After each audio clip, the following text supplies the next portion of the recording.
Hey, this is Sharon at Cold Creek Nurseries, and I'm here today to talk to you about tree and shrub care and the maintenance of your plants. So, first thing, once you're getting ready to plant that tree or plant that shrub, you want to look at your root ball or your pot size, and I can show you an example here. This is a 3-gallon plant here, so that's going to be the size of your root ball. So when you dig that hole, you want it to be twice this big. And what that does is that gives that plant and the roots plenty of time to grow into some good soil, good fertilizer, and be a good healthy plant before it hits your soil.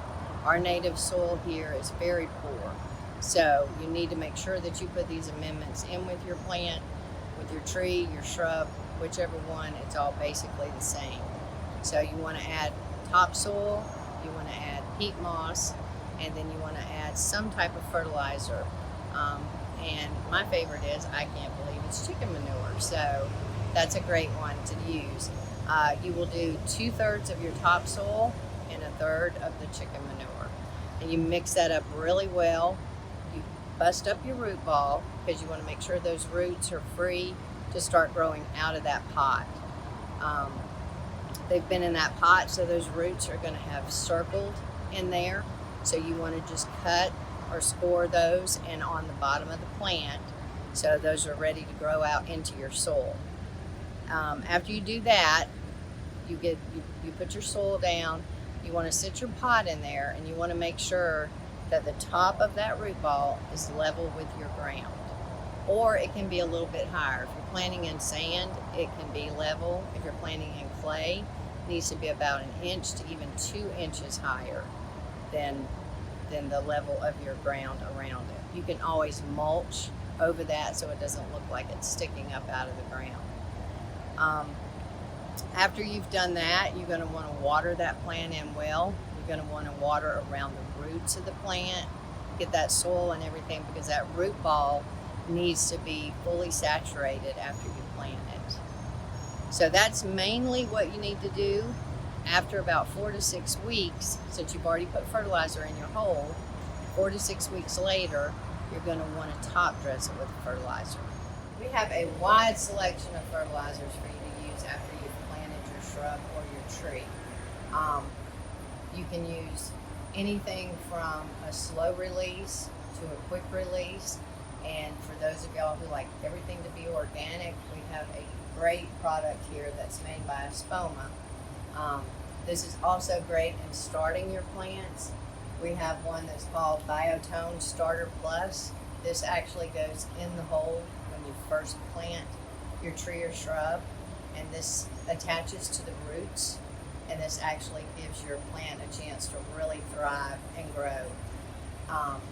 All of these are organic, and we have all different ones. If you've planted azaleas, if you've planted evergreens, your fruit trees, azaleas, or if you just want a general one for any of your shrubs and trees, you can use the plant tone. We also sell fertilizer by Fertilome and different products, but this one is an azalea one.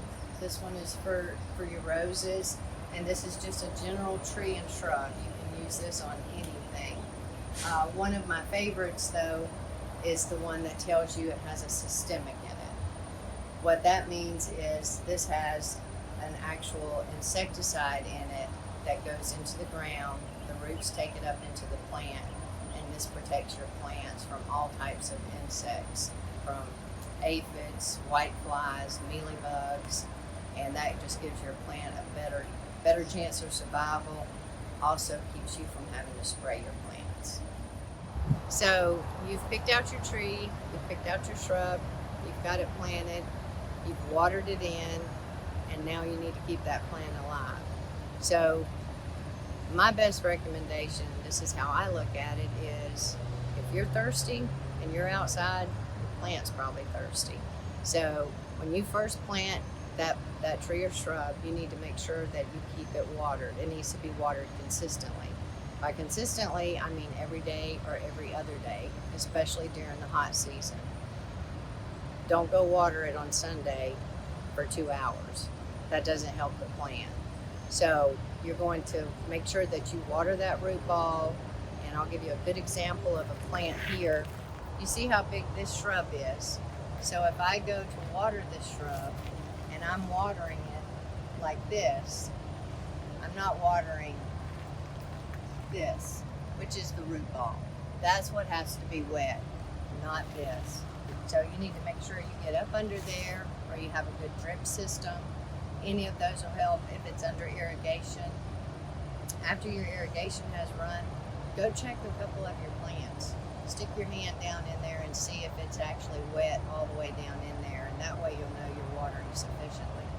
All plants are different, so all plants have different watering needs, and we'll be more than happy to help you with that.